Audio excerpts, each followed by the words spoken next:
It sounds pretty good. Hi everybody, welcome to Café Locked Out. Welcome to Segregation Day, but I've actually been told by a few people they don't like the word segregation. It gives them anxiety. So let's call it Apartheid Day, or basically, I don't know, Orwell Day, you name it. But let's see how it went. So Joel Gilmore, who works for Luke, just caught this. This is just a snippet of some nurses, protesting nurses, walking past a cafe, and these people took offence to that. Piece of shit! You fucking cunt! People are now calling the police over. You fucking happy? Look at you! You fucking right-wing cunts! You fucking happy? This is what you see that's a good thing to do? Look at you! Much to drink! I'll fucking pick whatever I want, you fucking piece of shit! So I think it's going pretty well. It's good. You know? Sort of on track, you know? On track. I like how it was calling the nurse a right-wing CUNT, because we all know that the nurses' union have traditionally been very, very right-wing. I mean, they're the ones that got Daniel Andrews elected in 2014 with a massive campaign, with Vote Labor basically written on their shirts. So, anyway. Well, a lot of them have been saying that I can't wait to see you in hospital screaming for begging for the vaccine, but I'd love to see that guy in hospital begging for something. The nurse goes, sorry, what did you call me out in the street? Anyway, here we go. Now, Luke, tonight we're going to talk about everything that's happening, and it's a big catch-up because there's so much shit happening. But we're also going to talk about Australian Free Independent Press Network, which Luke set up. And I really admire what Luke's done, because all over the country, there's all these little independent journalists setting up, a lot of them without accreditation. And Luke is basically trying to amass them all together under this network. I think it's really noble. I actually, and Damien and I now stream to there every night. And he also uses some of my pieces that I write. So I think it's a really fantastic thing. So Luke, hats off to you, man. I really admire it. So we've got on today to talk about that and what Luke wants to do with that. Justin, are you working for him too? I haven't actually got to meet you yet. Yes, I am. I'm just doing a bit of live streaming and whatever else I can do to help out. Yeah, but can we talk about the live streaming first? So you've got free passes, press passes for the live streamers, but now they're not allowed. Isn't that right, Luke? They've...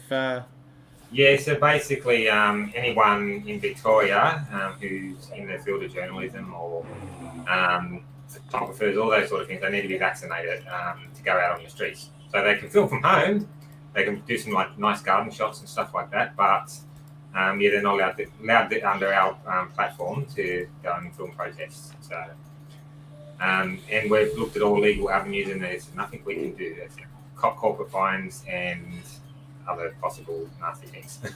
So if you're on the street and you're not vaccinated and you pull out your phone and you just do a bit of live streaming, is that?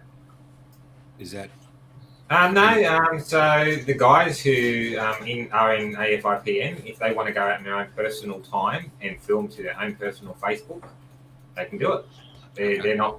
It's not mandated that they need to be indoors anymore. There's no kilometre limits or anything like that. Mm-hmm. And that's what's allowed Joel to go and film to his Facebook. It's just a shame he can't go to the AFIPN platform. And what happens if he does? What happens if he does? So if he did, technically, they could charge both him and me or the organisation with breaching the show directives. Well, Damien and I aren't a news and media website. We're just a community self-help channel.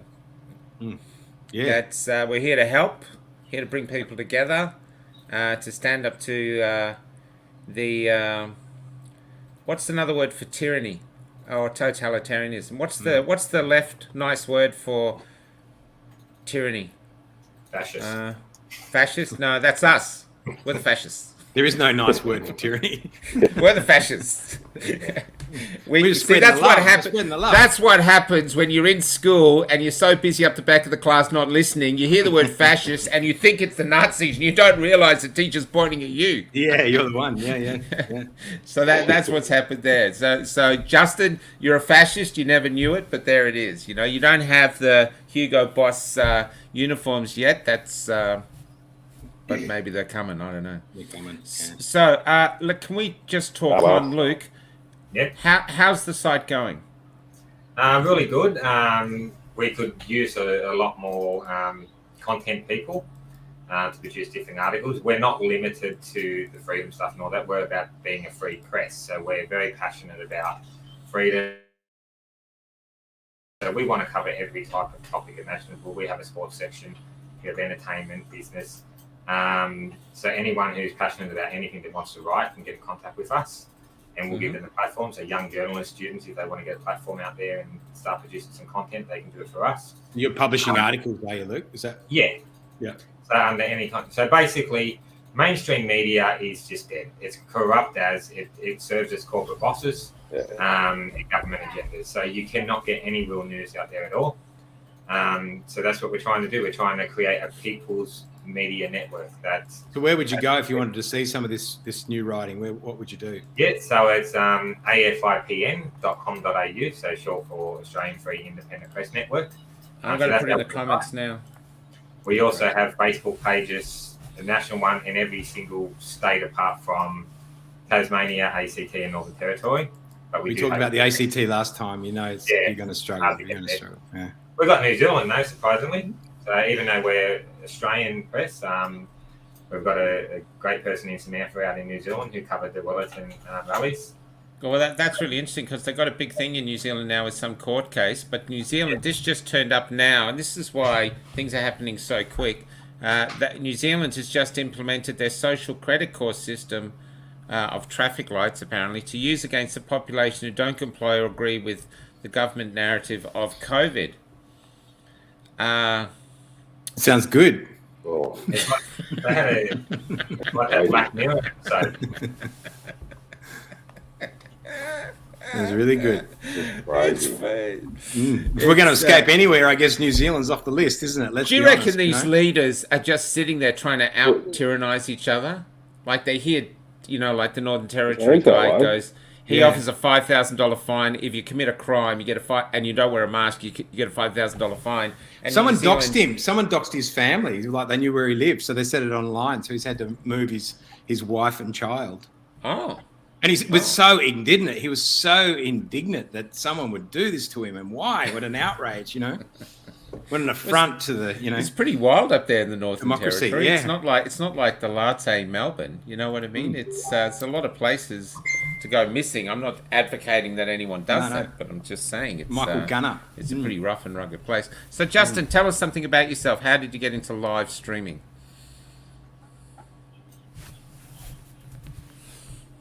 Sorry, what was that? You're breaking up, man. How'd you get into live streaming? Michael's asking. How did you get in? Sorry, how did you get into live streaming, Justin? How I get into live streaming? Basically, I was sick and.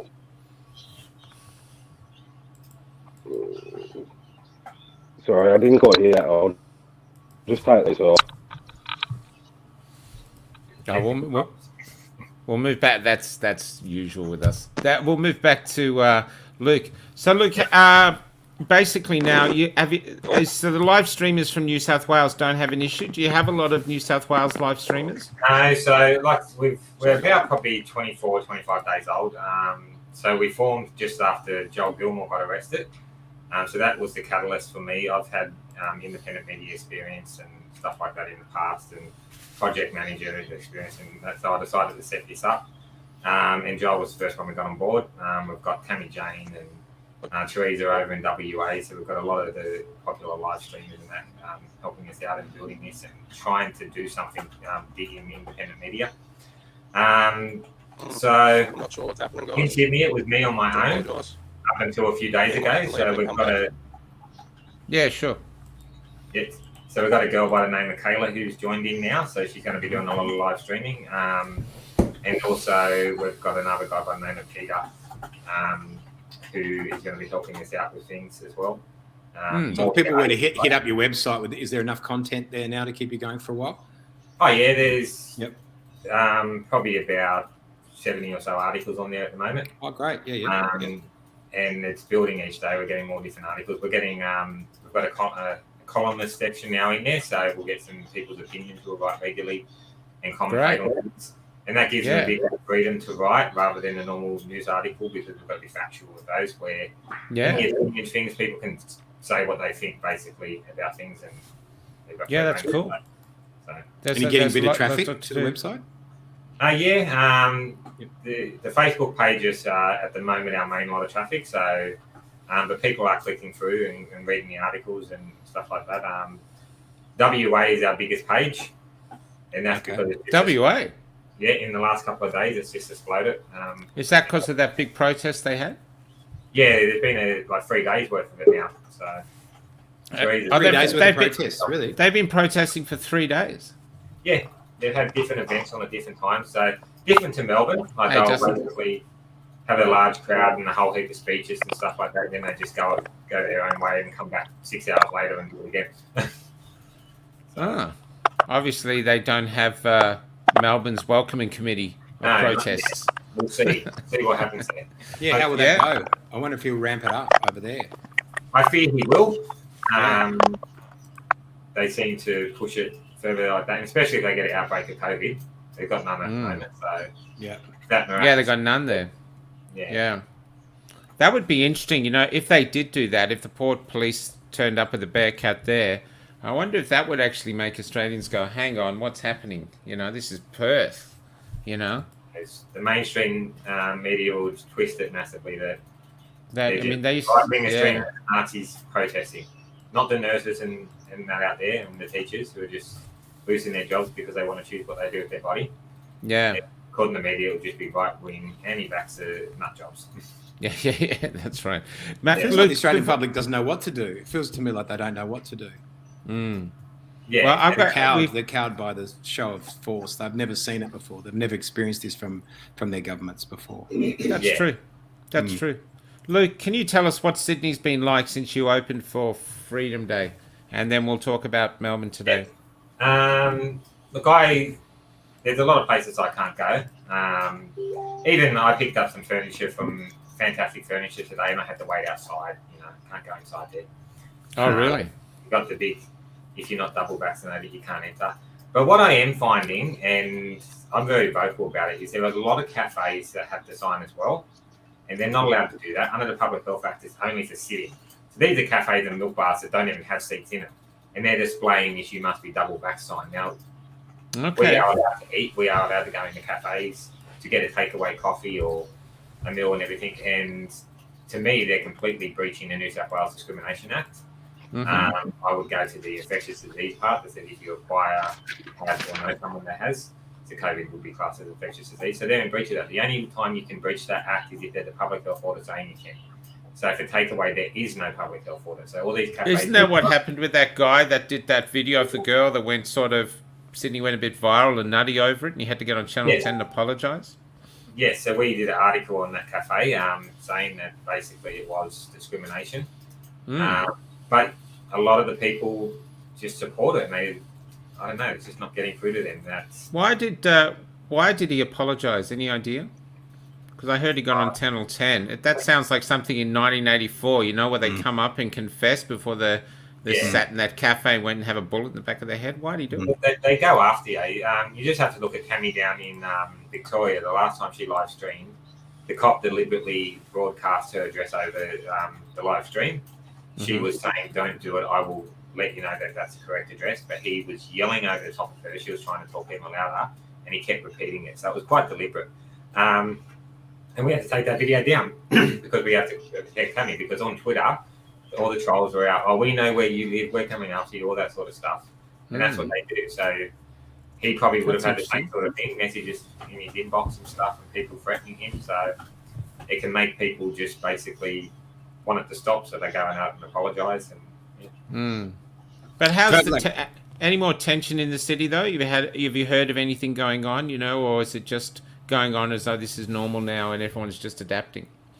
No, it depends on the people. Some people will just accept it, and that's it. There's others who challenge it. I had someone in my family who tried to get a haircut unvaxxed and ended up having a massive argument with the guy in there.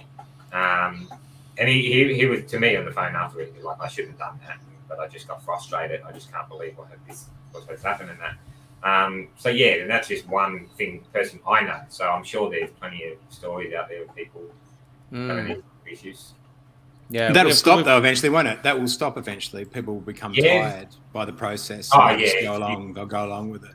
Yeah, you think either that or it'll get explosive the other way. There's interesting ways of fathers. Like, you're a pretty feisty guy, Damien. You go somewhere with your kid and suddenly this person saying you can't come in, your kid's getting, if you had smaller kids, your kid's getting upset. You can see that it could get pretty antsy, because you're not allowed to do sports anymore, or ice creams, or movie or anything. Basically it's so you can see that when you can see they've already been locked down for 2 years, those kids too, really, pretty much. That's 2 right. years of lockdown, and now, by the way, you can't participate in anything either. Now they're ostracized from the other kids, like there's something wrong with them, like they're lepers. Now, I heard today, Luke, this was one guy was contacting me, and he actually did a pod about it, that he was going to go down to a hairdresser's and he was going to sit in there and get his hair cut or get arrested. And he was in Mildura, and he went into the first barber to do it, and he said, I want a haircut, and the barber said, take a seat. Yeah. So he said he was all revved up, but apparently the barber said, I don't think that's in yet. But I feel sorry for him. But to me though, it's remarkable. This is Australia. I mean, what's the difference between that? I know it's only been 1 day, but what's the difference between that and Rosa Parks? Sitting at the front of the bus. What's the difference? Yeah. Yeah, it's remarkable. Yeah. But But as Andrew said, like, I haven't changed. I mean, the thing about Andrews is sometimes he just lets the cat out of the bag and says it. He said, I haven't changed the culture and set up a whole new architecture to let the unvaccinated just change it all in 2 or 3 weeks' time. That's not going to happen, So he's literally admitting to having changed the culture. So he's not going to let it go back to anything like what people thought they were going to have before. This idea of some sort of freedom, No.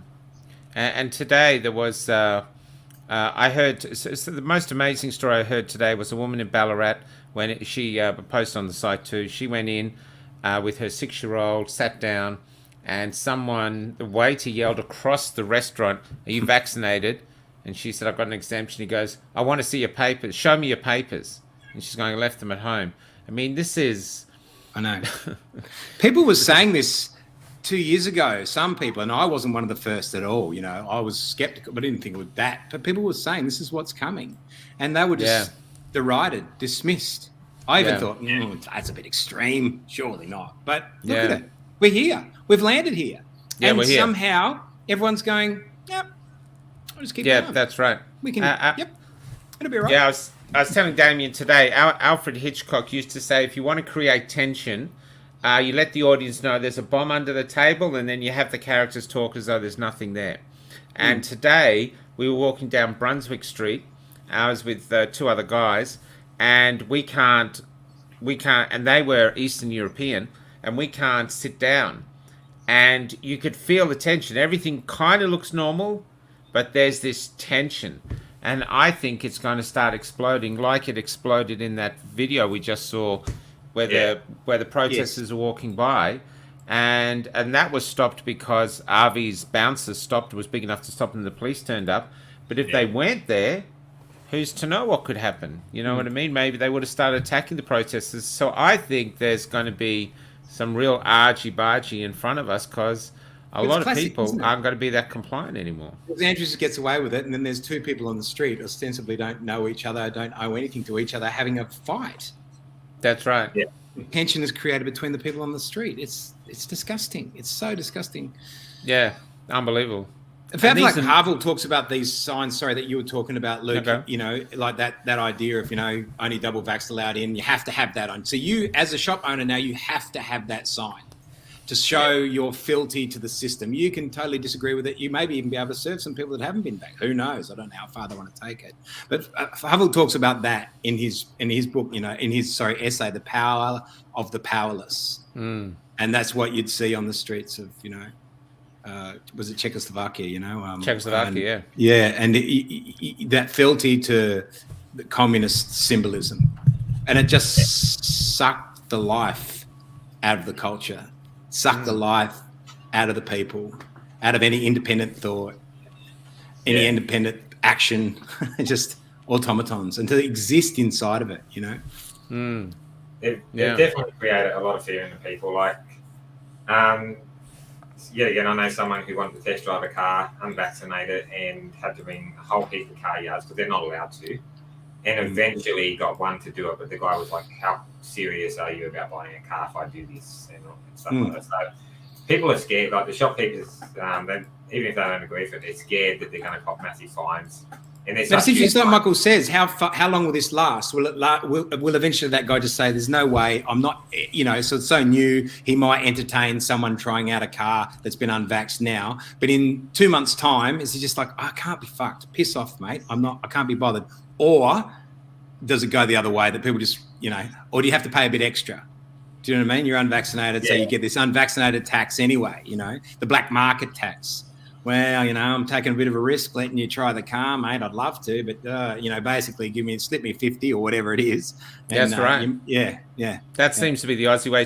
To me, you're a cafe, you've got an empty cafe, and 5 people turn up unvaxxed, and you're thinking they're only going to be here half an hour, and I'm going to, pay for this hour of my business. You probably would let them in. I think it might get where basically if like a month or 2 months nothing's happened, everything goes back to normal, and then suddenly these PSO officers or who else come down, and suddenly it's like a raid on the business. You know what I mean? Everyone's checked, and suddenly you've got a cafe, and maybe there's $20,000, $30,000 worth of fines for that cafe for that day. This is the thing I wanted to talk about yesterday. It didn't happen when we had David Davis on. We had a politician from Victoria as a member in the upper house. And that's the thing of like, so Bunnings can afford a COVID marshal. Coles, all those big, they can afford a COVID marshal. They won't even notice any difference to their bottom line. But your small business owners, a florist or a cafe like we're talking about, whatever, they can't afford a COVID marshal. And what power did that person have today in Ballarat to ask that person, have you been vaccinated? That's a private. That's what. They also what's your credentials to be asking that question?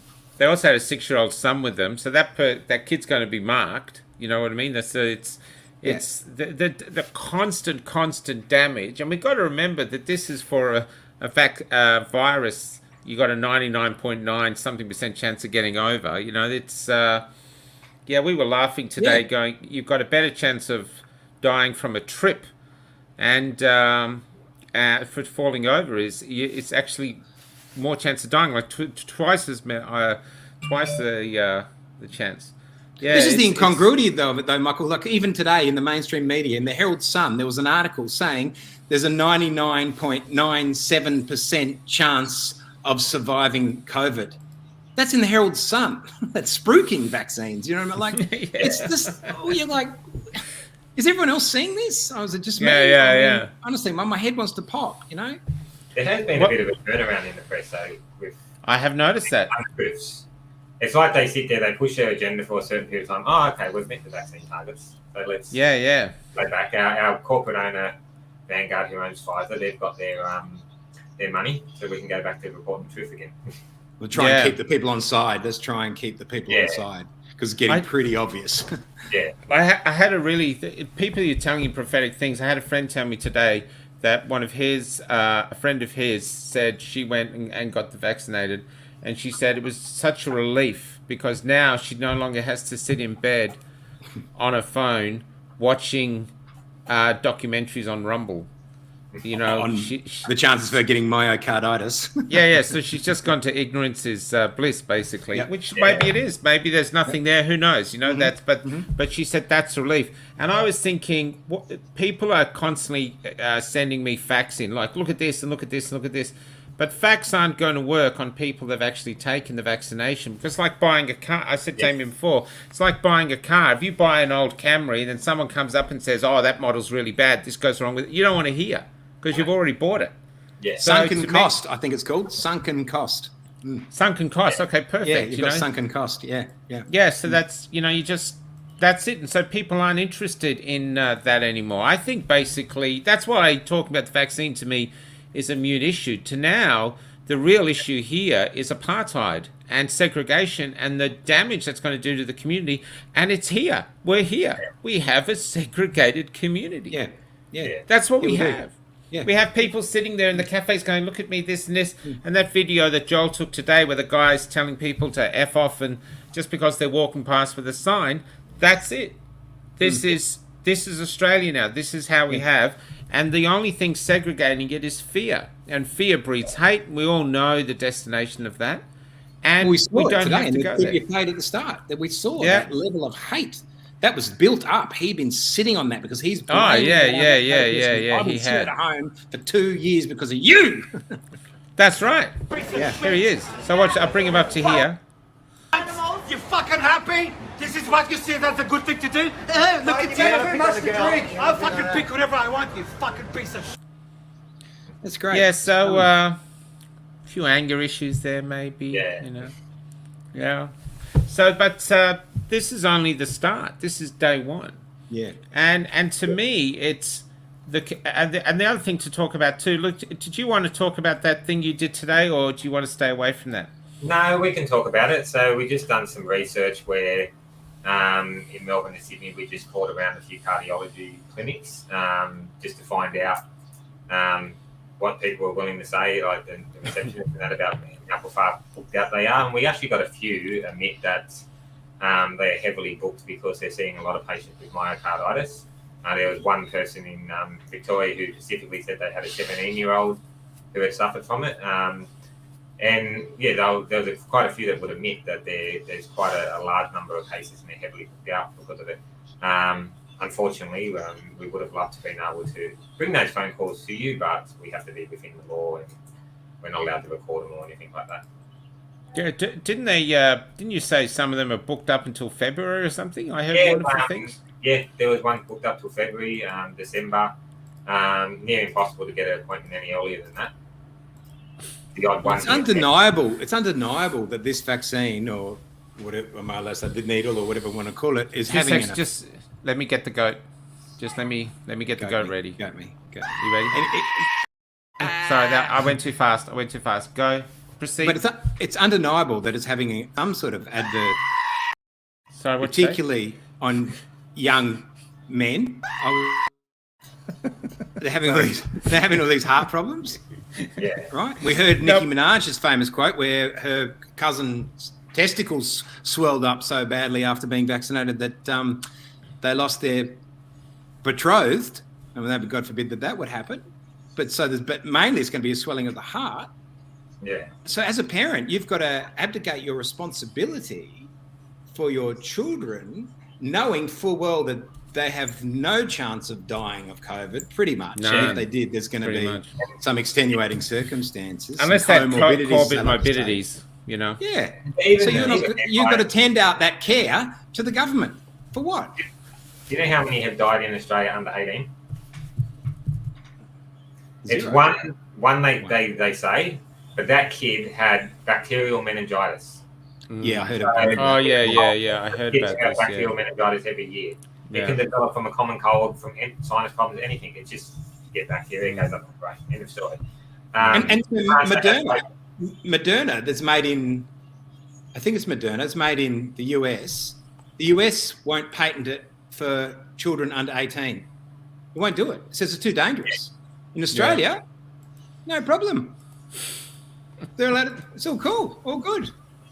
And you're not supposed to say anything, or if you do, well, fuck it, you don't have a job then. You're a right wing C, You're a right wing, and you're unemployed, or in New Zealand, you're now on the credit card system and you're on the bottom rung. You know, so I got to find out.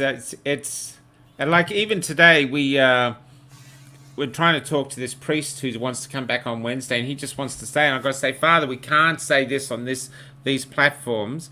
Not because I don't want to, but because this is the era we live in. We cannot say these things anymore. The whole site will be taken down. And a lot of people tell me they get a lot of hope from the site. And so I want it to stay up. So we have to live within these parameters, which is why we have to go. And But it's, obviously, I think you're allowed to say whatever you want. yeah. Yeah, so it's absolutely really strange. But moving back to the myocarditis don't like this. Oh, this is what I wanted to bring up too. This is we brushed on it yesterday, but this is going to happen here. Here we go. So this is a protest coming up. I'll just get rid of this. Melbourne, Saturday 20th, protest oppose the anti-vax far right. So you're on the side of that bald guy in that previous video. And here they are, racism, fascism, and so people have been going crazy. Now, the interesting thing with it, Luke, which I think, if we can get reporters on it, which is interesting, is one, they have their own Facebook page announcing they're going to have the march. Now, we're still apparently in emergency, whatever that thing is called, because they extended it. Now, if the other side had put a poster up anywhere, the police arrest them, it's incitement, like Monica Smith on Sunday, 21 days in jail. So the thing would be taken down, you'd be arrested for incitement, but these people are allowed to have their own Facebook page and stick it up. There's some talk today that it's actually been organised by the unions. I don't know for sure, but if it is organised, and I welcome the unions to say yes, deny it, or admit to it, because why would the unions do it? Because all it's going to do is create division. Because basically what this says, and this is without a shadow of a doubt, what it says is we are now creating a class of people that you can hate. You can blame, you can hate. All these years we've tried to teach you to pent up and suppress your want to bully and suppress your want to discriminate. Well, you can get all that angst out and you can aim it at this mob. That's it. That's tolerance, it. Tolerance. That's it. Every instance. Yeah. Yep. All the posters, the things we just say no, and all the other anti-violence things. As long as it's directed at that, that's okay now. The more in Congress is that these social justice warriors are aligning themselves with big pharma. Yeah. Where does that? But Antifa align themselves with every agenda of the elite. Yeah.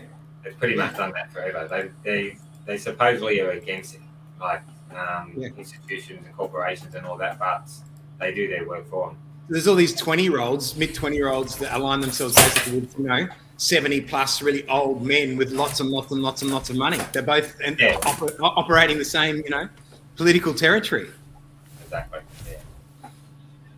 Yeah, that's. But going back to the thing, though, I think this is actually really scary because this. And I know someone's saying here, like, it'd be interesting to see how many people turn up.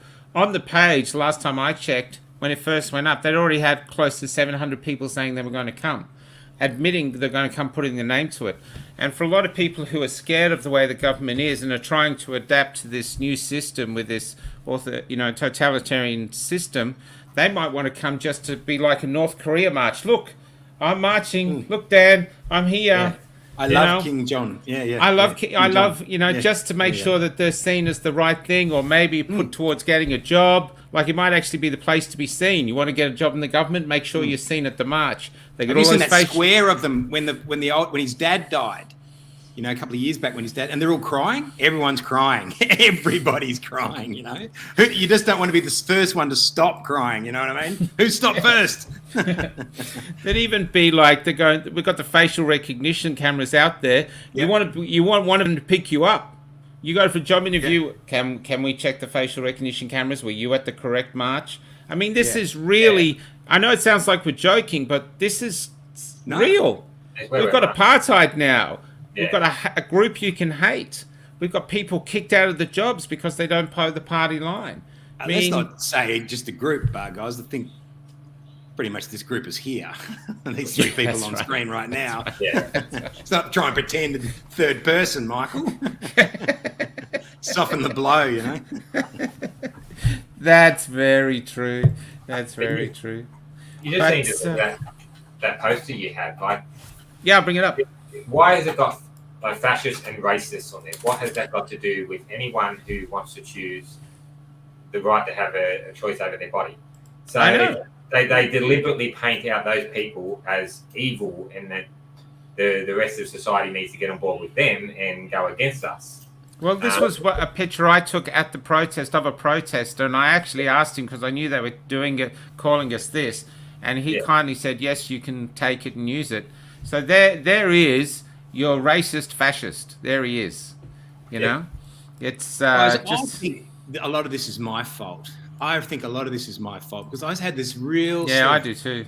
Yeah, well, honestly, I had this fascination with late Weimar Germany. I always thought it's such a fascinating period. You know what I mean? So much so that now I'm living in it. I'm living through it. So I don't know if there's some sort of strange wish fulfillment going on there. No, that's true. Sometimes it feels like 1932 Germany.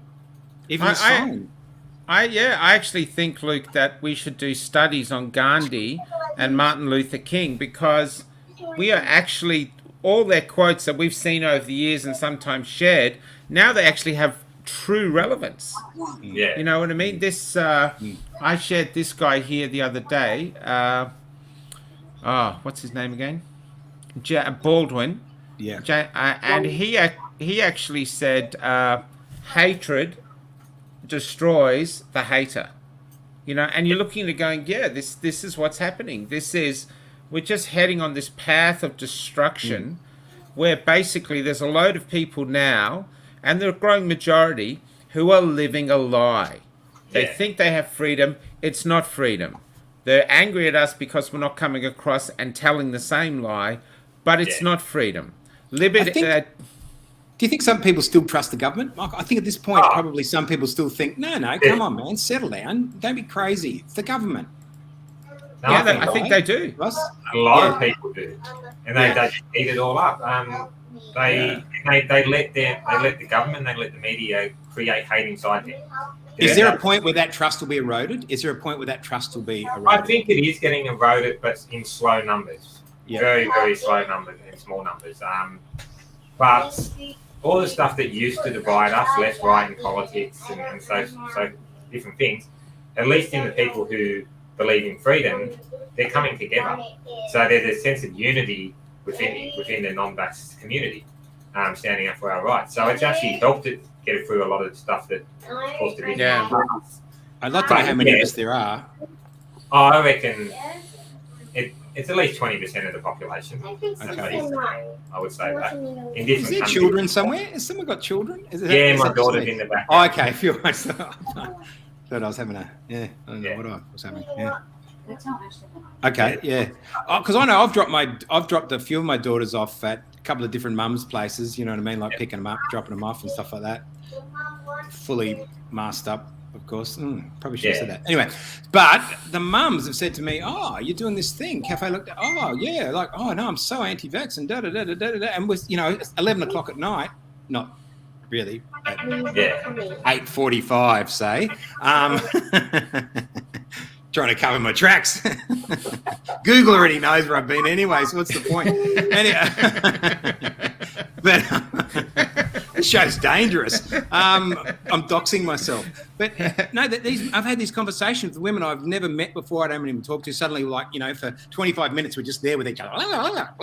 There's no breath. We're just like unloading on each other, walking away from that interaction going, oh, yeah, okay, I feel better. That feels good. And I'm sure that person feels better as well. And getting a text later on, oh, it's so great to meet another critical thinker or whatever it was. So there's a real community there. And then I walk away thinking, I wonder how many of us there really are, because suddenly you know who someone is. Their politics are being flushed out. This is flushing out everybody's politics. Yeah, well, even the process, it's just a critical thinking. Nothing makes sense anymore. Not a thing. No. From 10,000 people at the Melbourne Cup or 4,000 or 400 at the Myer Music Bowl to 10 people at a funeral, And the Herald Sun publishing today, 99.96% of people will survive this virus, but do the right thing, get vaccinated. Yeah. Well, and I do wonder if when the boosters come in, like maybe the third one and then the fourth one, people are going, what are we doing? And also the other thing too, I saw people talking about how to do tyranny is to have a counterculture, and the counterculture is actually like ours as being. It's very friendly, it's very open, it's very supportive, which is what ours seems to be at the moment, and that if theirs is opposite, they might think, look, I want to be with them. They seem to have a lot more fun, even though they don't have literally only 10% of the stuff that we have. When I gave up cigarettes, I always wanted to go outside with the smokers still. Do you know what I mean? It's like, of course. They look like they're having more fun, you know what I mean? They'd have a break. They'd actually go out of the room and, go somewhere else. Well, when I was the waiter, you wanted to work the smokers section because they gave you tips. Really? You know? Right. Oh, yeah. Actually, I was a waiter for years when I was young. If you went to a section that was basically, the non-smokers would look up at you and go, thank you for your service. You're really great.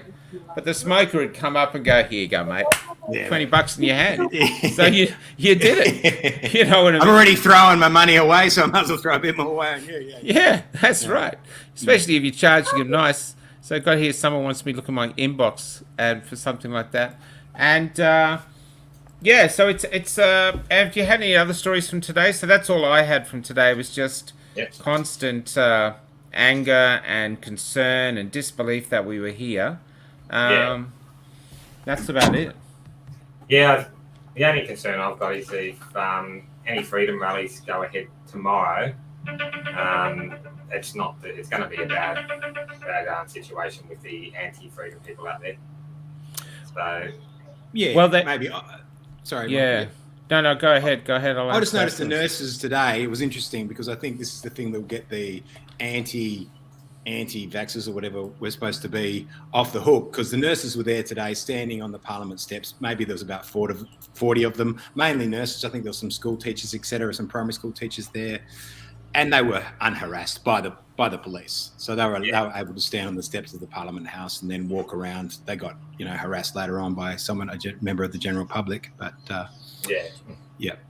So I imagine, is that the new norm? I mean, you don't trust it necessarily, but I imagine anything that happens tomorrow, I believe there's some ideas of people getting together in groups tomorrow to voice their concern. Yeah. There's just so much division out there. So whenever you get two competing groups and the media's created that sort of division, it's a recipe for disaster. Yeah, because now we'll police ourselves. The groups will police themselves, and antipathy will be between the general public. And the police can police that instead. Yeah, and then I saw that last night. Richard, when it comes to the mass media, we I was told by one person here, they watch, because I don't watch the mainstream news, and they said, all the bars are getting ready to open. It's going to be a big celebration like New Year's Eve. It's going to be a big countdown. It's all going to go off.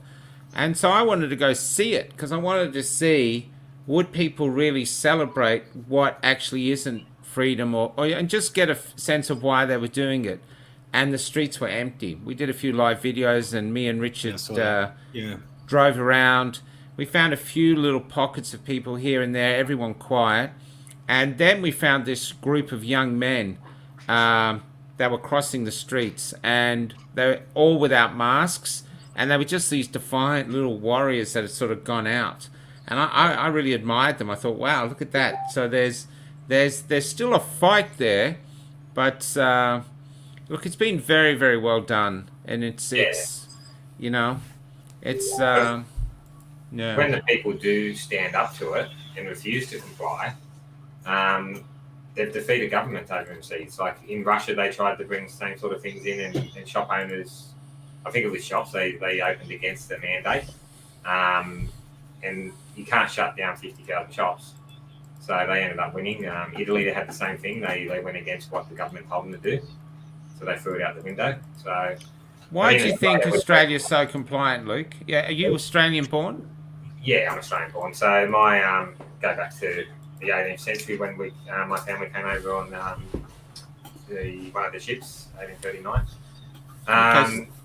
So yeah, I just think we're just a very laid back type of people, and we think that everything could be okay, and we're willing to accept whatever freedoms they take away from us because we just think that we'll get it back. This is just because of the virus. I don't believe any of this stuff that they're trying to implement ongoing control over us and so forth. So we just hand over all our rights to them. We've done it for years.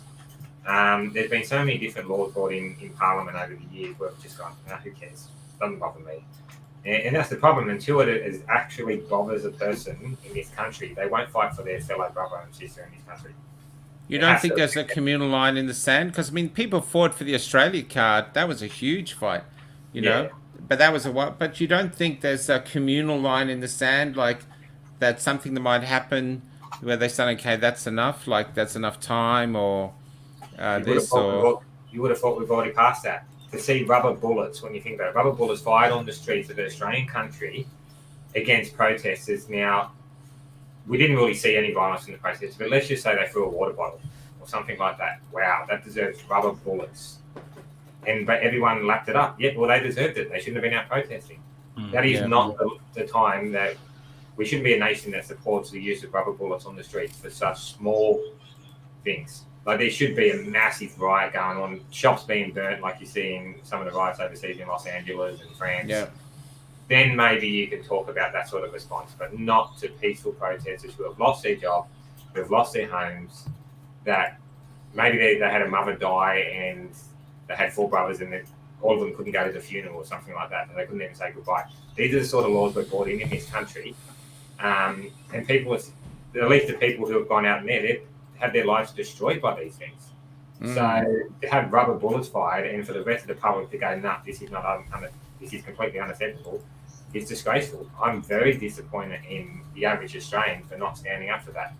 But maybe it's part of our collective unconscious. Do you know what I mean? Like, we were a penal colony, weren't we, to start with, and we've sort of returned to a sort of postmodern version of being a penal institution. Yeah, I don't know. There was a there was a guy I was talking to today. He said he was talking to someone. They said, the protesters were graffitiing the shrine. And so you hear something new every time, don't you? The graffitiing, yeah. So with all those police there everywhere, we're actually going to have the... But what's interesting is that they... what they're doing there, that is actually doing is they're trying to justify what happened so they can sleep with themselves with it. And so they're going, they were doing the shrine, they deserve to get shot. So it gets that footage now of someone, of someone, it's Adolf Hitler. Look, this is what they did. They wrote Adolf Hitler. Yeah. They knew it. Have a little bit of critical thinking and think, well, if there really was graffiti on the shrine, it would have been over the front cover of the Herald Sun the next morning. Well, of course. Yeah. Oh, yeah, absolutely. Everything. Slavica, I think she must be, she's obviously from Eastern Europe. Australia has not seen hard times on its soil. Hard times are coming for all. I think we've seen hard times with the bushfires and stuff like this, where we've all rallied together. But we haven't had a government working against us. I mean, basically, I did something the other day where in the past we've had Liberal and Labor, and it was literally like pigs in a trough. And then we voted out one load of pigs, and the other pigs got their head in a trough. But we all got bits from the trough too. So everyone basically got on. We all got fat and rich together. Now that's all changed. It's hard. It's interesting. I know what you're saying. And so contemporarily, we haven't had hard times. We haven't had them for a very, very long time, for the duration of my lifetime, really. But that's going right. back, I mean, obviously, historically, when the Anglo-Celts turned up in the first place, it was obviously clearly a hard time for the indigenous nation that existed beforehand. It would have been pretty hard being in a penal, you had a 7-year or a 14-year sentence of hard labour. I reckon that would have been pretty hard time for a lot of Australians. But it's true to say collectively we haven't had to want for anything. I mean, you can go on the dole in Australia and sort of still get by, you know what I mean? You can still live okay. You don't necessarily need to beg on the street if you're really, tight with your money, etc. Oh, when we were young, the dole was so easy, it was a joke. Yeah. When I left school, it was just so easy to get. You'd write on the job, I've got a job, I don't need the dole, they'd still send it to you. Not that I ever did that, but I heard about it from people. Heard about it from people like Damien. But I never did it myself. No. But yeah, life was pretty easy going, and it did our culture. That's why we used to say, oh, well, and stuff like this. But I still think there's fire in Australia. If it gets fired up, I'm just very surprised at the things that haven't fired it up so far. You know what I mean? And I wonder if there's maybe the inflation hasn't gone up enough. People aren't losing their houses. The kids aren't going hungry. I don't know. There's a hospital. Someone sent, because I'm getting a lot of stuff saying I'm so angry all the time. Someone sent me a thing about a hospital in Sydney, and I can't post it yet until I verify it. But they're not allowing anybody on. It's not double jabbed. And this person turned up for their cancer treatment, couldn't get in. Right. And so, there's a level of cruelty rising that the bureaucracy is pushing. This inflexible coldness that I think is I'm wondering if that will change people and make them yearn to get back to what we used to have. But where's Scott before. Morrison? Like, he keeps saying it's not mandatory. It's not mandatory. But yeah, I mean, the words are meaningless now, aren't they? We're post. I don't think words are meaningless. I think they're actually changing the words. Integrity now means compliance and silence. Anything like what you're doing, Luke, that's a mark of someone who's got integrity. But instead, you'll be seen as a right-wing, troublemaking, fascist, racist, everything like that. So there's that's how that'll seen. These are the scary things. They're changing the language constantly. Freedom means segregation, and this is all happening now, and we can see it happening. It's happening in front of our eyes, and people. Never has dobbing people in been a part of our culture. Even in school, it's like, you just didn't do it. Now, it's almost praised.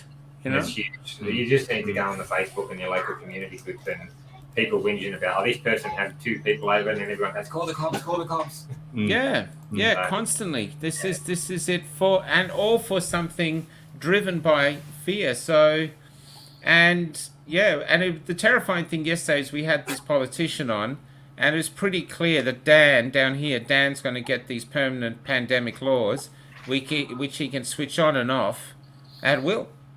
Yeah. And that, to me, is, and he won't need the Parliament to allow him to do it. And unless the Liberals want to come on here, or any of the independents, and tell us different, it seems to me that the Liberals are going to give it to him. That's what we sort of ascertained, didn't we, Damien? Yeah, we did. Yeah, I wrote to my local member today. To have a meeting with her. I wasn't going to be fobbed off with just making a phone call. I've made quite a few phone calls over the last 12 months and talked to her secretary. But anyway, now I've written a letter. The secretary advised me, no, we'll write her an email. So I've written an email today to request a sit-down meeting. But again, it was like, why do you want to have a meeting? Well, because I'm a constituent in her area and I employ her, and I want to have a meeting about the direction that the state is taking. Or what particularly would you like to talk about? The directions that the state is taking. Oh God, where do you start? I'm not going to write an email that long. But the difficulty of just following through with the democratic process, almost like I felt like there's so much going on at the moment now. She's more important to do what she needs to do, whatever the state of emergency is, and addressing that and the pandemic, than talk to a constituent. So it's sort of post-democracy as well, It's like, as we wrap up, the most interesting, Luke, though, is that you guys, is it in how long before you're basically opening up to vaxxed and unvaxxed and everything's going back to normal? So if it stays the way it's meant to, we're opening up on the 1st of December. Yep. For unvaccinated, across the board, everything. But I don't know. It's with what we've seen happen, I'm not confident 100%. But hopefully we don't see a backflip. But then who knows? It could be another variant or something else.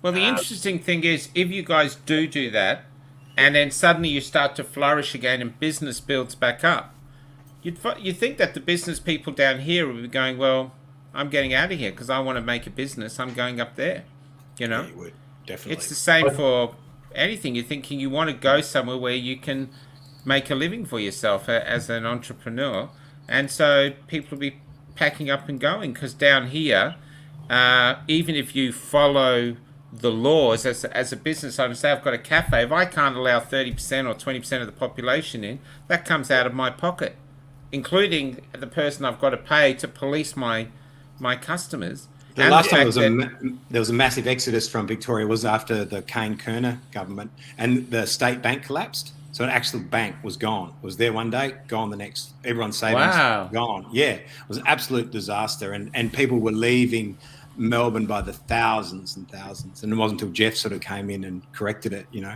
Oh, yeah, I remember that. Yeah, and then people Yeah, sort of I remember slowly started to come back, and Melbourne's been growing exponentially ever since. So I think we'll be seeing, like you say, we'll probably seeing another great exodus from this. As long as there is a sieve that you can somewhere to run to, but if there's nowhere to run to, if this is part of a globalist conspiracy, unless Sydney stops accepting refugees, of course.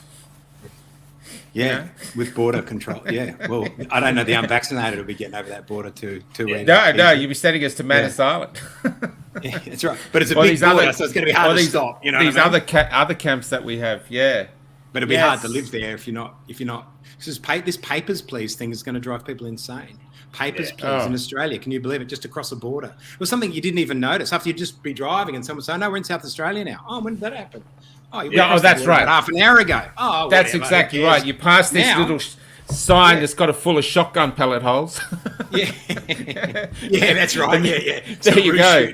Yeah, welcome to South Australia, and that was it. There was never anything like that. Yeah, and like today, we've had 3 people tell us, confirm, including Dave that comes on Saturday night, that the police and the army have been in Daylesford. I know the police are in numbers in Bendigo at the moment, but they've been going around Daylesford checking people's papers in the businesses, the workers and the customers.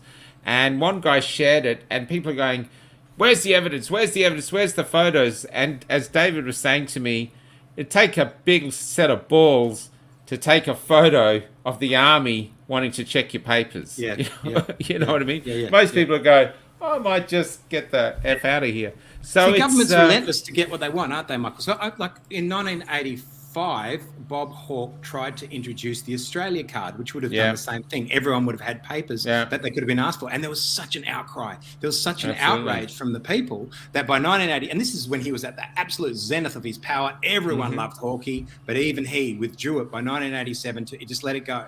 And we haven't seen it again until now. We're looking at a digital passport, or a social credit score. The digital passport is basically 27th. So that's in 5 days. People are signing things, but I don't have much confidence that all these petitions we're signing are going to stop it. And it's just coming in. And that's what I'm saying. We don't seem to have a government for us, working for us anymore. No. We're just being told this is how it's going to be. It's like a relentless march of government, of bureaucracy. What will make the bureaucracy happy? And it'll make it so much easier for them if they've got us all tagged. And eventually they're going to tag us all. And it's the same with the cash, because cash was fought for in this parliament. Malcolm Roberts, basically, almost single-handedly, I believe, from the, Pauline Hanson's party, whatever, stopped them from getting rid of cash. There was an outcry against the Liberal government that wanted to take cash from us. And now, not even, maybe 12 months later, it's back under the guise of COVID because it's so dirty and you wouldn't want to spread this virus. The money spreads cash. it, So lose it. And that just loses our independence. That loses our independence. So every transaction we make, government will know.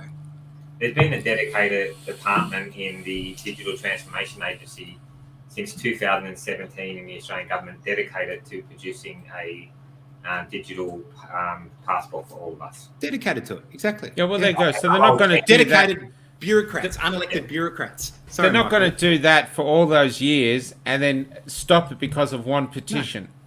Just forget it. It's maybe this is a time for Australians to wake up and say, listen, we actually got to be an active part in our parliament. It's actually time to wake up and not go. Most of us go, if you had a sheet of paper, all these different documents that go pick the Constitution, most of us would fail. Unless it said Australian Constitution on the top, we wouldn't know it. But how do you reform the bureaucracy? Who wants to reform the bureaucracy? We were talking this last night. Like someone has to come along with the courage to reform the bureaucracy. And then what happens to those people that no longer work in the bureaucracy? But otherwise, we're stuck with, because Mike Burgess is vilifying us as all as, being domestic terrorists. And there's so much money coming into ASIO on the back of him worried about domestic terrorists. It's a fortune coming in. So that's giving a lot of people governmental jobs to villainize and tyrannize us, the unvaccinated. We're the domestic terrorists. Oh, yeah, that's right. The wording of that and what that implies mean. So we'll just finish up, though. So we're going to bring in this digital passport in it's going to be passed very shortly. And then New Zealand is implementing the social credit score system, which is, I'm not sure how it's going to work, but this is insane. This is a system set up in a communist country that has facial recognition cameras everywhere. We have facial recognition cameras everywhere. And now we have a digital passport. And now they can implement this on us. And it's here. And we're just letting it come in. And instead of fighting against it, once they say, okay, you're free today, we go out there and we have our coffees and we're sitting there. Isn't everything happy? Like everything's okay? It's not okay. There's a lot of Jacinda Ardern seems to really like down. Xi Jinping. Jacinda Ardern really likes Xi Jinping. And it's hard to criticise Jacinda Ardern because she's such a strong, powerful woman. Anyway, we should end on something positive, so I'm going to put that to Luke. Luke, you got to take us out on something positive. Something positive. Well, we're trying to get the trip out there. We've got about 20 people now across the whole state. Great. And there's a lot of independent media out there, but it's truly independent. It's like one guy or two guys. So to get people together to try to build something that is telling the truth to people, and we use a lot of live footage, so you can't edit that. Well, let's before you go on, let's talk. Just finish on that. This is what if you're out there and you're an independent journalist. Okay, you get a few Facebook likes. Good on you. You know, you might make a page. Good on you. We're better and stronger together. We could actually form up like the IGAs. You know, basically the IGAs of independent media. That's what it could be. We could actually have a profound effect in Australia, and there's a screaming need for it. People are hungry to hear the other side of the tracks. It's the voice of the people, narrative. isn't it? There's the voice of the elite, and we would be the voice of the people. You know, absolutely, because it's not happening. I mean, we desperately need it and to prove it, Channel 7 apparently did photos last night of all these people celebrating, or Channel 9. I don't know. The people saying here they did, and I was out there. There was F all there. So they're just lying to you. So if you want to be lied to, great. There's your station. I want to be lied to make me feel safe. There you go. If you're actually really concerned about the future, come to independent media. I was going to say you want some hope too, Michael, like something we talked about earlier, and I don't know, and I often think this is just false hope that's just flashed in front of us and then it just always vaporizes. But there was a court, I think a significant court in New Zealand, I can't remember what it was, that said that the people took the way the vaccines were being rolled out in New Zealand, and the judge said that there is a case for the government to have to answer how they were rolled out. But the judge was a female judge too. She said she wouldn't make an interim ruling to stop the vaccines being rolled out because it would reflect unfavourably. It would be a lack of confidence in the vaccine rollout then, but that there is a case to be answered. So maybe there is a glimmer of hopes there, but I'm pretty sceptical these days of that sort of stuff. It seems to get rolled over as soon as it rolls out. Yeah. Anyway, just Luke, lots more jobs for thanks lawyers. for coming on. I'm just going to put your thing back in here. So this is it. We're streaming there. I think our stream's just it's working again. I don't know what's going on with it. Here it is. Sorry, technical issues here. Keep going. Keep chatting amongst yourselves. What happened to there Justin? Was that a technical issue as well? I don't know. There was 4 of us at one stage, wasn't it? Yeah. Yeah, he vanished. He must have gone to stream something. Australian Free Independent Press Network. There's the thing. Go there, like the page, share it, support an alternative voice. And let's make it get together and big and just put it on your usual news feed. If you go to Google and watch their news, just click over and watch and watch some independent press. You might be interested. There's and if you're out there and you're a writer and you want to write about what's going on, I'm posting a lot of stuff people are writing. It's really moving stuff. Well, I'll share it across to Luke, but you can do that too. And if he likes it, he'll put it up. Let's get a story, our own storytelling. Let's document what's happening. An actual document what's happening, because at the moment... And the time is now too, isn't it? Like the time is now. The time right was now. yesterday, really. So let's go. We We are an apartheid city today. Yep. Sydney's been apartheid for a week, but Melbourne has apartheid. We once fought against apartheid, marched against apartheid, and now we've brought it in. I'm having serious conversations with people they're talking about, how do I get out of Australia? Is that the time now? Should I go now? Is it going to be too late in a minute? Yeah. That's how people are talking. Yeah. We've got a South African Aussie who's been here for 3 years. who's lived through apartheid and all that in South Africa, and she says it's like watching it all over again. Yeah. We had a South African on here, and she said exactly the same thing. We had another one approach me that they're saying it's all coming here, and you can never fix it. You got to prevent it coming in. You can never cure it. It devastates the country for decades and decades and decades. Don't be afraid, Australia. Stand up. Stand up. Stand up. Just say no. It's enough.